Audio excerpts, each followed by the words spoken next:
Jesus is the expression of the light of the Father.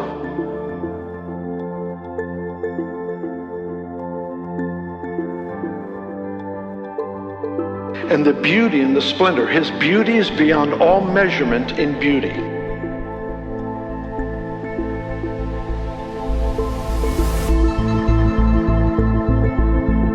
His wonder is beyond and above all wonders.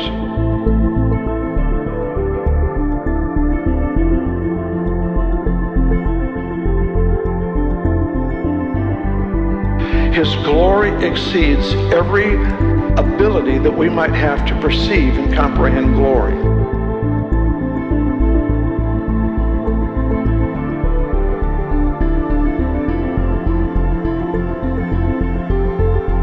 Is that as we give God praise and we magnify him, he becomes bigger in our circumstances, in the situations of our own life.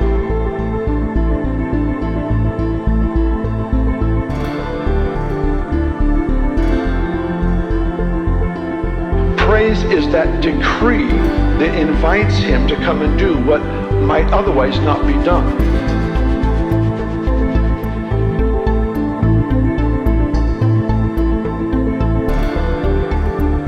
I only have this life. This is my only opportunity to give him that prized offering.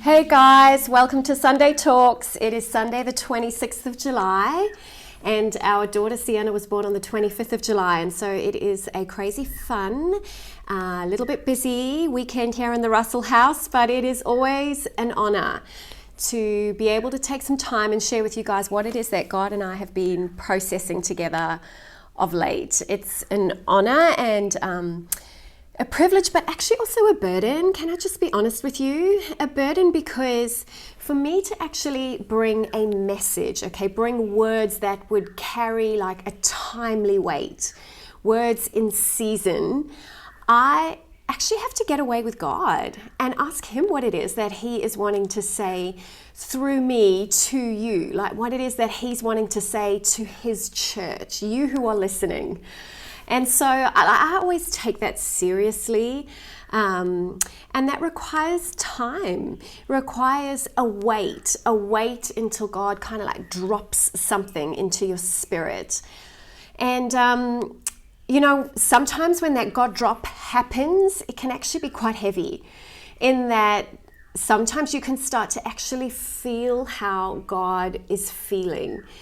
And God being this father, this perfect parent, we spoke about that actually this past Mother's Day, how he's this perfect parent to us, both maternal and paternal. You can go and catch up on that message if you didn't get to hear it or if you've forgotten it. That's the beauty of online church right now. Everything's recorded, but he's this parent to us, okay? And so in that, it's like he loves us, loves his creation, loves humanity. But the truth of the story of the world is that not all of us love him back. All right? Some because we don't know that he loves us.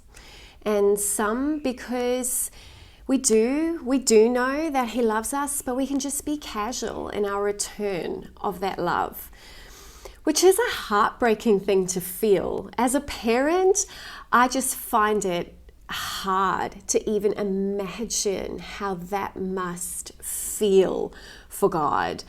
You know, I think that any relationship takes work. We know this in those of us who are married. If you've been on any marriage course, it will talk about how marriage takes work, okay? Work being a two-way street.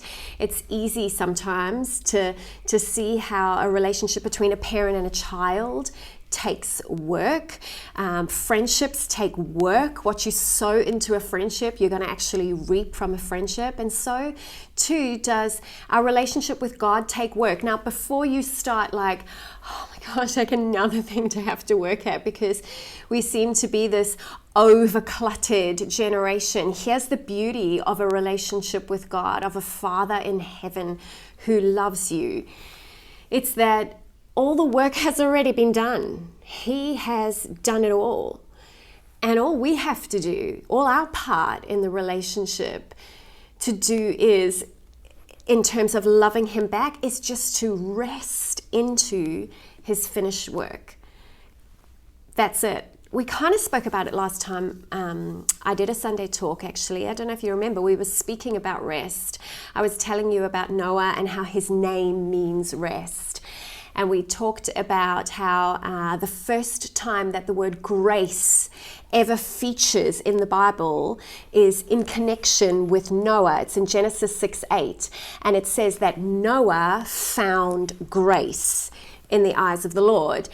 And if you were to replace Noah's name with what his name means, and we spoke about how meanings carry great weight in Bible times, and so you could actually reread Genesis 6:8 as rest found grace in the eyes of the Lord. Rest found God's unfailing, unconditional love toward and for and on behalf of us.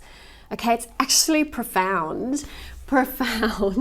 And then we went on to talk about how it's only really in knowing God that we're probably actually going to be able to rest into his grace, because we can't rest into what we don't know. Because what we don't know, we're not going to trust. And that's kind of where we left off last time. And I want to pick up from there, because the key for us, church, is to be a people who would know God, like with all my heart, this side of eternity. My desire is to be somebody who would truly be able to say, like, I know God. And for me to be able to say of the people, any people that I have the privilege of pastoring in my lifetime, that they are people who know God. Like, not just know about God, okay, because there's a difference. You can know about so-and-so, the great creative or businessman or humanitarian or whatever, but it's only if you actually know that so-and-so that you're able to pick up the phone, call them by name, have them speak to you by name, call on their help, pull from their resources, ask for their wisdom, invite their friendship into your life. You can't do that unless you actually know so-and-so, right? You can't do that if you know about them. You can only do that if you know them. Like, I know about our president, Cyril Ramaphosa, but I don't know him, okay? I can't phone him up. I know about Bill and Melinda Gates and their foundation that they've started, but I don't know them. I could not phone them up. The Pharisees knew about God, okay, a lot about God. They were the religious leaders of the day. They had all of the knowledge there was to have, but actually they didn't know him, because if they did, they wouldn't have missed Jesus as being God in flesh, but they did. They knew everything there was to know about God, but they didn't know him. They missed him. They actually killed him. It wasn't the Romans that killed Jesus. It was the Pharisees, the know-it-alls of the day, the religious leaders who fought for the authorization of his death, and they killed him. And can I just say something at this point? Because there's a lesson in here for us. And the lesson is that, you know, we too, unless we commit to knowing God, Okay, resting into everything He's already done for us and just allowing ourselves time to actually get personal with Him, get to know Him. And unless we do that, we too will produce a lifeless God in our life. If we only ever know about Him and we don't know Him, we are going to produce a lifeless God in our life. And so my question for us today is just, do we know Him? And my God drop was actually on worship, because if we know Him, we would not be able to help but worship Him.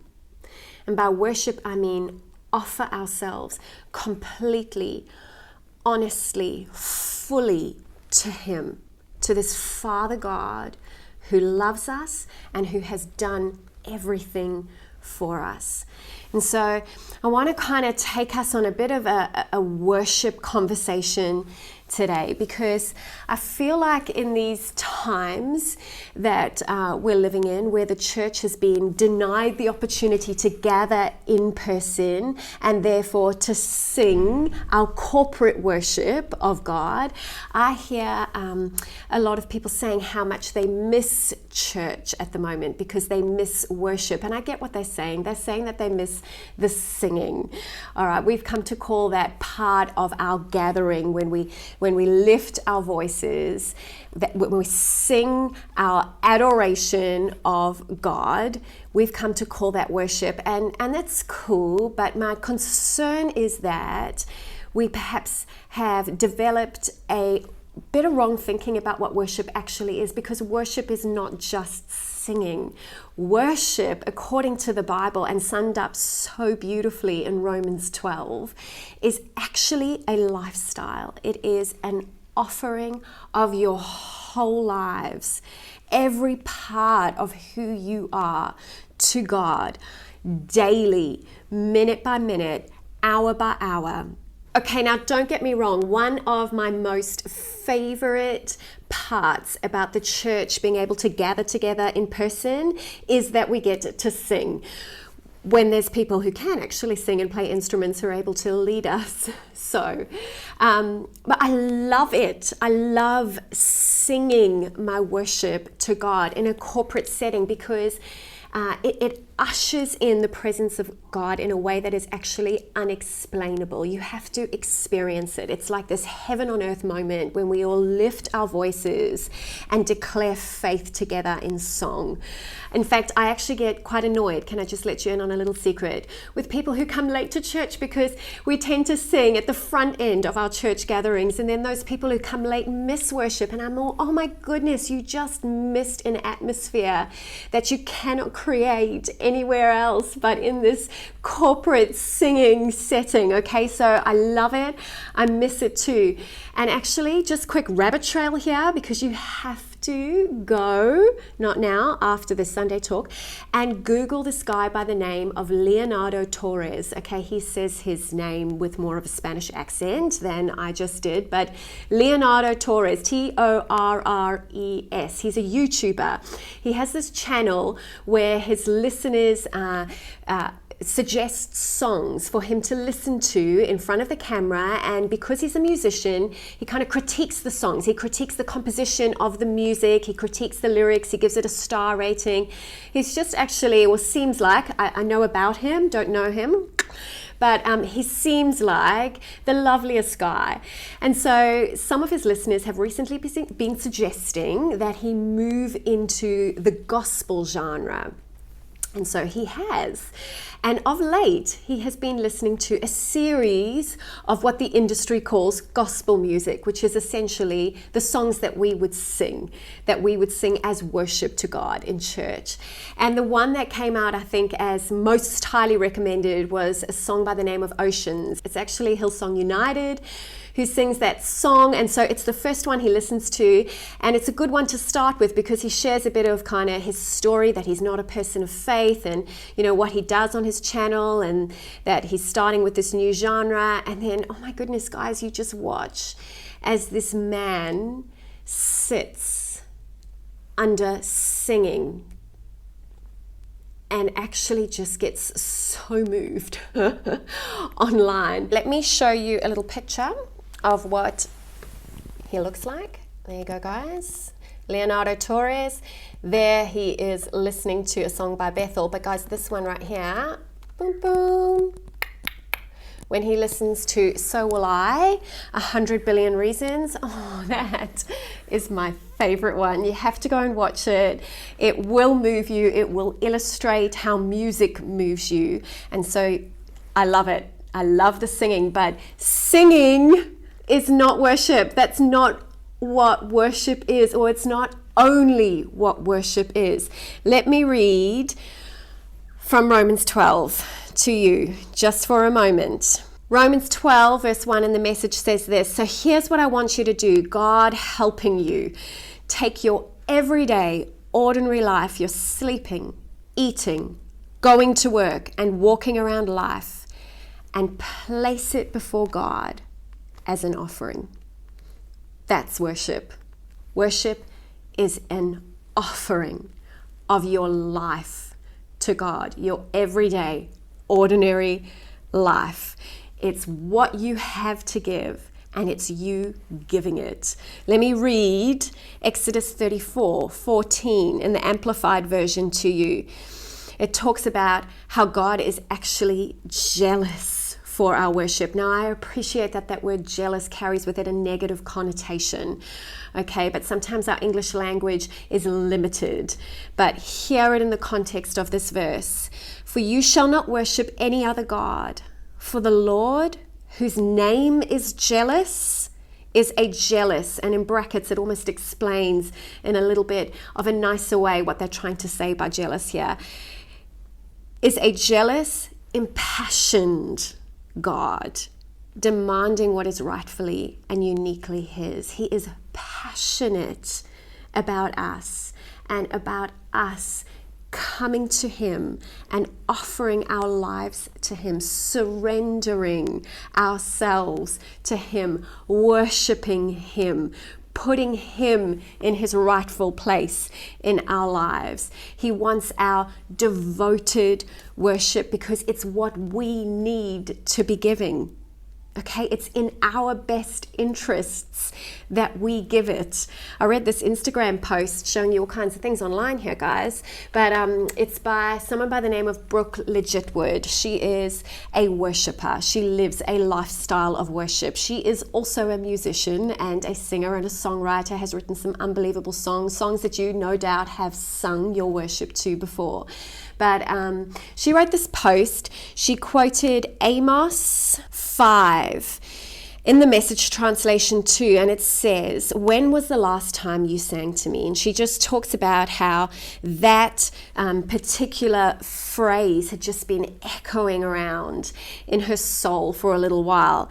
And she says this, a common question I'm being asked to address lately is, what does worship look like in this season? Okay, worship that we seem to have boxed to singing in church, and now we're not allowed to do it. So what does it look like in this season? Because it's not just singing, it is a lifestyle. And she says this, I think I understand where the question is coming from, but I also think it reveals a significant flaw in our understanding of it. One, what worship is, and two, who we think it's for. So let's go there. The key components of worship are not and have never been a stage, a PA, or even a congregation. As beautiful as that atmosphere is, they are not the key components. The essence of worship has always been sacrifice, and sacrifice unto the Lord, offering, giving. Who? Ourselves unto the Lord. The most out of tune voices will have the most in tune hearts when they are voices continually bringing offerings of adoration to Christ. That is worship. Give him a tone deaf warble and a yielded heart over a shiny but empty gift anyway. So for those of you that can't sing, this is good news. He doesn't care. He's not interested in whether you are in tune or not if you are singing your worship to him, okay? He just wants your heart. He is jealous for you. And that's the point, really. Who is worship for? Spoiler alert, worship is not for the people, it's for the Lord. And he wants it, wants your worship. He is jealous, she says, for his glory. And so what does worship look like in this season? My worship in 2020 looks the same as it did in 2019, which looks the same as it did in 2015, which looks the same as it did in 2000. Me and my imperfect self are surrendered. There's that word again. I love that word right now. It's actually a word that is echoing around the walls of my heart repeatedly. Surrender, surrender, surrender. We find that so hard, I reckon, as people, as humanity, but in some ways the season that we're in is like forcing surrender. And so that is not a bad thing, okay?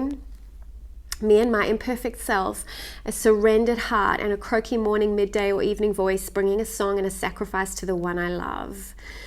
In my room, the car, the shower, over dishes, in the closet, in my office, on a long walk, wherever I am, he is. Whatever condition my heart is in, he wants it. Whatever my song is, he will have it.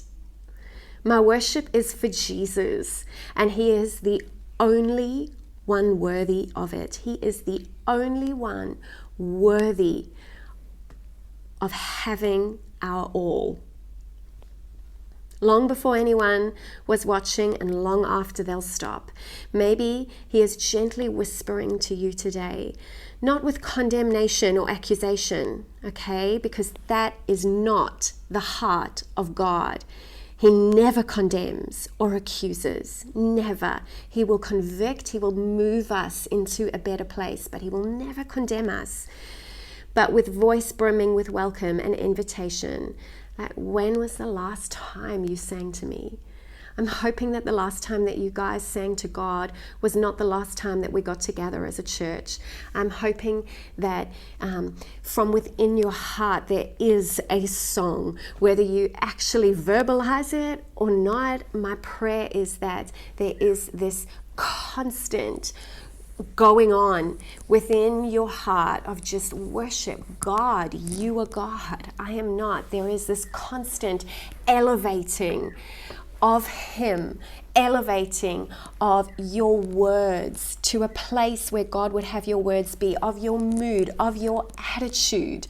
All right, that's what worship is. It's just this elevating. It lifts God, and in so doing lifts us.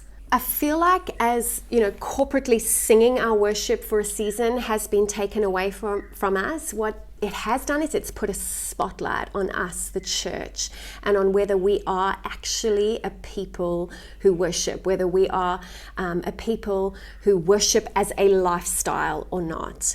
Okay, you know, one of the most talked about acts of worship is not song. It's actually this woman who you find in all four of the Gospels, and one of them she's named Mary of Bethany, and she comes to Jesus and she is so taken by him. She is so in love with him. She just wants to give him everything, and she pours this expensive perfume over him. When I say expensive, I mean the cost of the perfume that she poured over him would have been equal to about a year's worth of wages of an average person's salary at that time. All right, and Judas is in the room when she does it. Judas, who a lot of us know is the guy who actually betrays Jesus. But what you might not know about him is that he had a massive issue with money.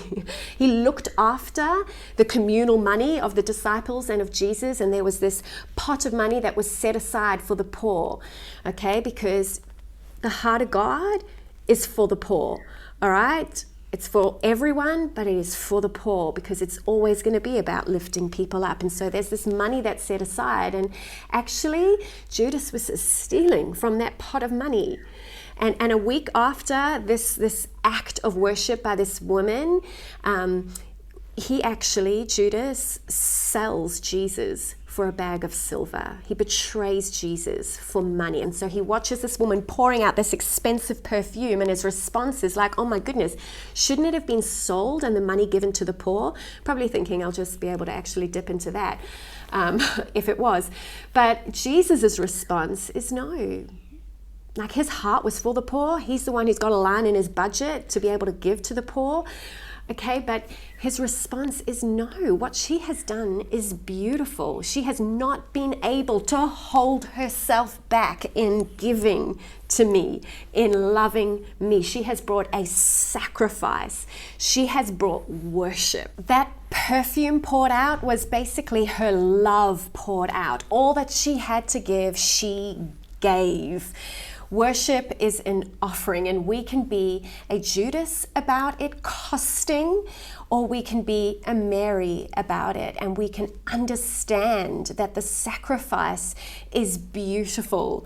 You know, we don't seem to have a problem reconciling sacrifice and love when it comes to a parent sacrificing for their child, a parent, for example, going without so that their child could go to school, okay, because we understand that sacrifice is love.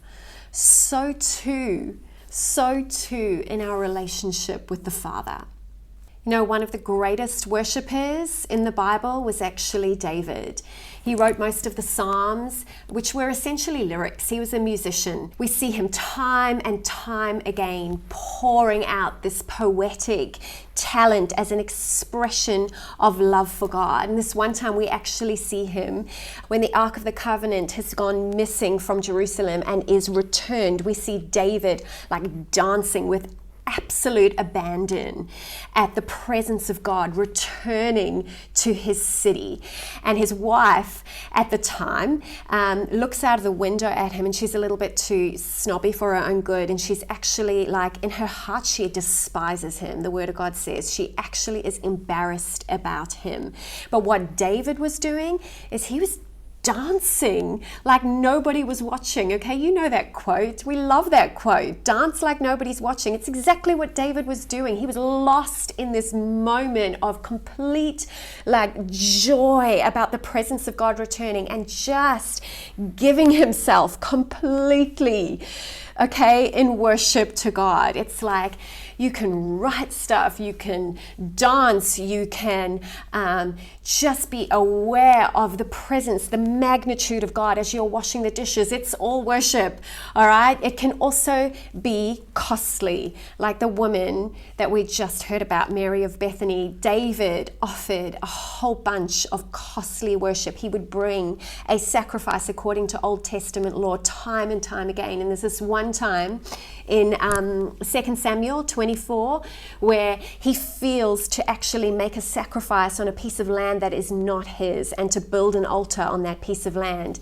And so he goes to the owner of that piece of land, a man by the name of Araunah. I don't know if I'm saying that right, but anyway, and he says to him, okay, I need to make a sacrifice. And Araunah's response is, oh my goodness, you can have my land. In fact, I'll even give you the animal to sacrifice because you are my king. And David's response, listen, because it's beautiful and it's significant. His response is this, 2 Samuel 24 to 25 in the Message translation. But the king said to Araunah, no, I've got to buy it from you for a good price. Like, don't even give me a discount. I'm not going to offer to God, my God, sacrifices that are no sacrifice. In other translations, it says, I am not going to give to God that which costs me nothing. This was worship for him. This needed to be costly. And so David bought the threshing floor and the ox, paying out 50 shekels of silver, quite a price. He built an altar to God there and sacrificed burnt offerings and peace offerings.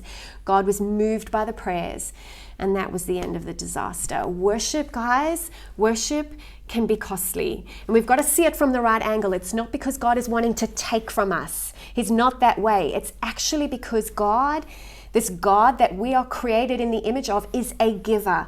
And so the closer we draw to him, okay, the more we wait on him, the more we know him, the more we become like him, the more his image is able to be worked into us. And so we become a giver. We become people who give our worship because God is a giver. We give our love because God gave his love. And it's actually okay to be a giver, because in the economy of God, we will never outgive God.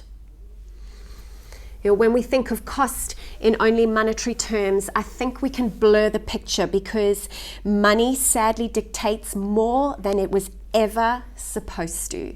And so, like while bringing our tithe and our offering, as a bunch of you actually did recently with the Gorgor's house, how amazing was that? We got to build a Gorgor a house. And can I just say, quick distraction, that I posted about it on my Insta story, like when we opened the home for Gorgor last weekend on Mandela Day.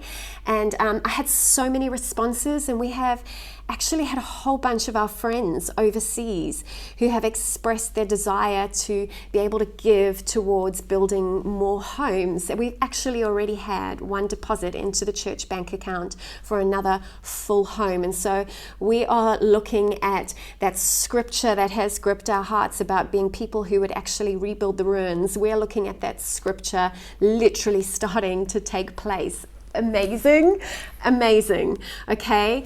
But offerings, all right? Some of us offered on that day that we launched as co-church. We brought an offering to be able to see a Gorgor's house built, and that was an act of worship, okay? It was giving, it was monetary, but there are other costs that we can factor in as well. There can be a time cost, or a cost to your talent, or a cost to your pride. I mean, sometimes we just have to take a good old pride knock and say sorry for something, or admit to a weakness, or like sacrifice some of our snobby behavior or whatever. All of that, guys, all of that, when there's a cost, when there's a sacrifice, like God looks at it and he sees it as worship.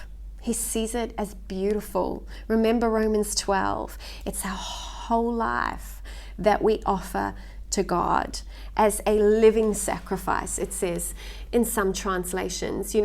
Speaking this message, just to finish off here, was actually a sacrifice for me this week. Can I just be honest? It was a sacrifice of my time.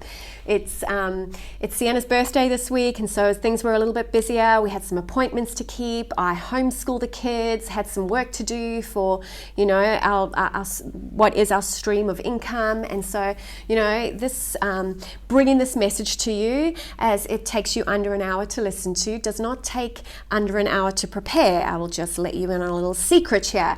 And so there was a time cost for me. It cost me some early mornings and a late night. I am not an early morning person as well, but here's the beauty of when you say yes to the cost. When you say yes, here we go, God, this is my sacrifice, this is my worship, that actually the payback into your own soul is indescribable. Let me read this last piece of scripture to you that I have just been a little bit mesmerized by this week. Can I just say, again, it's in the message, reading a lot of the message today, but basically it's found in 1 Corinthians chapter 2, and it's Paul speaking to the church in Corinth. He had spent some time with them. You can read about that time in the book of Acts, around about Acts 17. He'd recently been with the Athenians, and now he'd moved on to the Corinthians, both of them places in Greece. And if you know anything about ancient Greece, you know that it was a place of, high and haughty kind of conversation, philosophical debate and all that. And so Paul actually starts his letter to the Corinthians telling them about how nervous he was to actually come and speak to them, because he knew, that they were, he didn't know if he was going to be able to impress them with his words. We've actually been to Corinth, just by the way. Last Sunday talk, Bevan highlighted our trip around the world that we did in 2017, and he showed you some pics of Mumbai. And so maybe he can show you some pics of when we went to Corinth, because it's this incredible ancient city where it's actually crazy to think that there was even a church there. It's huge remains and pillars of this temple to Aphrodite. It's just such a illustration of how the Greeks were so entrenched in their worship of false gods. But Paul comes into their midst and he talks to them about Jesus, and their hearts respond, and it's beautiful. And now he's away from them and he's writing to them, and he says this: But the message came through anyway, okay? After saying he felt inadequate with the words that he had to offer, but the message came through anyway. God's Spirit and God's power did it, which made it clear that your life of faith is a response to God's power, not to some fancy mental or emotional footwork by me or anyone else. I'm reading, guys, by the way, if you lost me, from 1 Corinthians 2 in the Message version. We, of course, have plenty of wisdom to pass on to you once you get your feet on firm spiritual ground. But it's not popular wisdom, the fashionable wisdom of high-priced experts that will be out of date in a year or so. Classic, he's speaking to the Greeks. They're full of high-priced wisdom that became out of date, a year later. True for them, but actually kind of true for our time too, can I just say. Here, guys, this next part is the part that I cannot get out of my spirit. It's the reward for the time cost this week. God's wisdom is something mysterious that goes deep into the interior of his purposes. You don't find it lying around on the surface. It's not the latest message, but more like the oldest. You find it from going down deep. You find it from sacrificing your time and waiting on God. What God determined as the way to bring out his best in us long before we ever arrived on the scene. Go away, read that verse over and over again. Allow it to blow your mind over and over again. It finishes like this. The experts of our day haven't a clue about what this eternal plan is. If they had, they wouldn't have killed the master of the God-designed life on a cross. And that's why we have this scripture text. This is a quote from Isaiah 64, verse 4 here. And it says, no one's ever seen or heard anything like this. Never so much as imagined anything quite like it. What God has arranged for those who love him. And that right there is the reward on the time cost. It's hard to explain because no eye has seen, no ear has heard what kind of reward there is in just waiting on the one who loved me first, allowing him to love me and loving him back with my worship, with my sacrifice, which looked like a sacrifice of time this week. Jem is going to sing for us, guys. I asked her to sing a song called As It Is in Heaven. I think you would have heard it before, actually, but the reason I asked her to sing this one, it's one of the ones I love. You will probably begin to be seeing that there's a lot of songs that I love, but this one in particular speaks about waiting, okay? And that was my place this week, to be waiting on God, right? For a God drop. And it says, there's this line that says, while I'm waiting, I'm not waiting because heaven lives in me. And I love that thought because we are always waiting for an appointment, waiting for a date, waiting for a report, waiting for the end of COVID-19. Like, we're always in a state of waiting as humanity, but it's like God is saying, while we're waiting, like, we're not actually waiting. Let's just get into the moment, okay? And heaven lives in us, in our everyday, ordinary lives, that we can choose to, if we are worshipers, be aware of the presence of heaven in our waiting, in our everyday, ordinary lives, whatever it is that we're doing. Okay, so Jem is going to sing over us.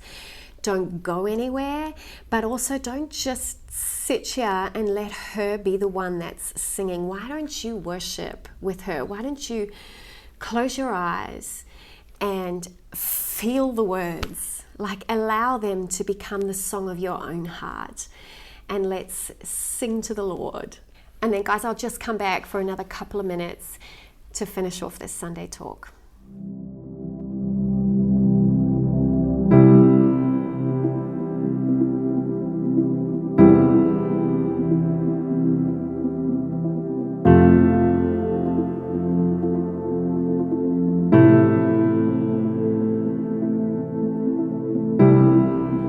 Whether now or then, and death is not my end. I know heaven waits for me.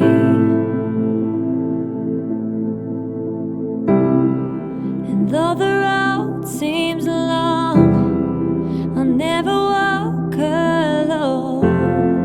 And I got all I need to sing, 'cause I know you love me. I know you found me. I know you saved me, and your grace will never fail me. And while I'm waiting, and I'm not waiting, I know heaven lives in me.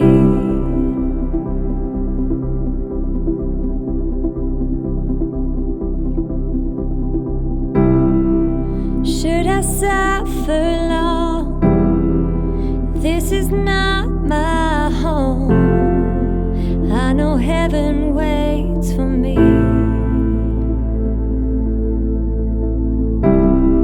And though the night is dark, heaven owns my heart. And I got all I need to sing, 'cause I know you love me. I know you found me. I know you saved me, and your grace will never fail me. And while I'm waiting, I'm not waiting, I know heaven lives in me.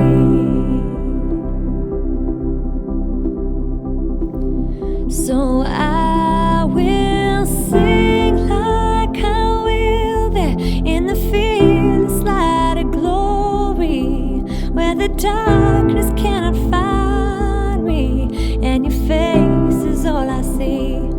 Oh, I will sing like a man with no sickness in my body, like no prison walls can hold me. I will sing like I am free, 'cause I know you love me. I know you found me. I know you saved me, and your grace will never fail me. And while I'm waiting, I'm not waiting, I know heaven lives in me.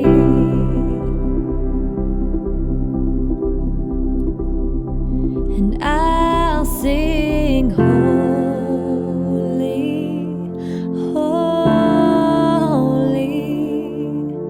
My heart cries holy, as it is in heaven, it is in me.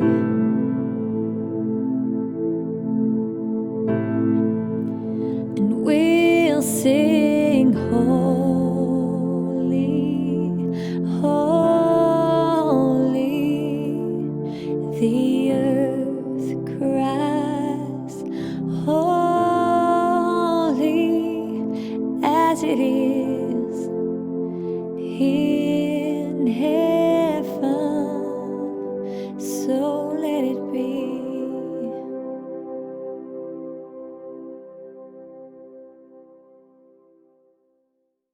Jem, thank you. That was beautiful. Guys, I hope you worshipped.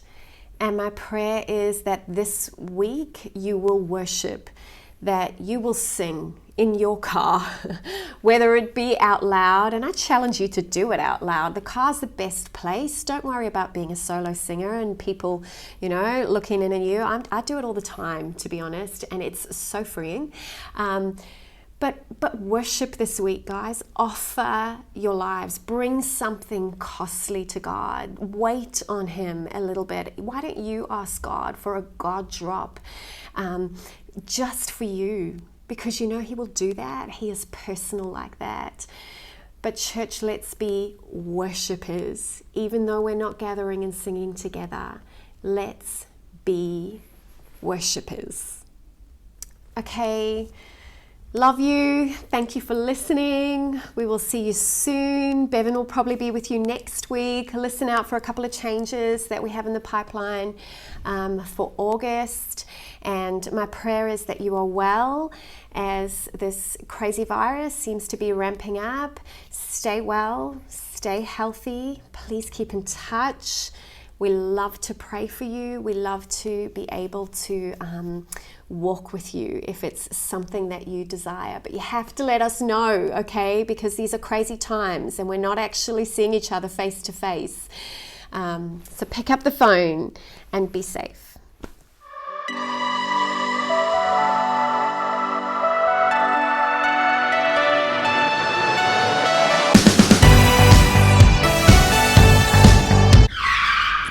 Okay.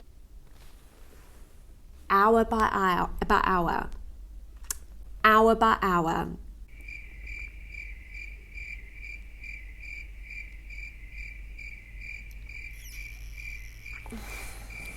It's actually Hillsong United who sing that songs, and so it's actually Hillsong United, and my favorite one.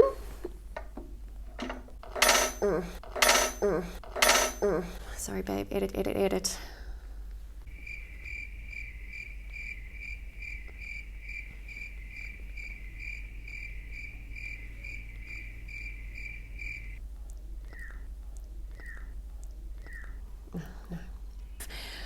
With all that we have, what am I trying to say? My battery just died. Can you believe it?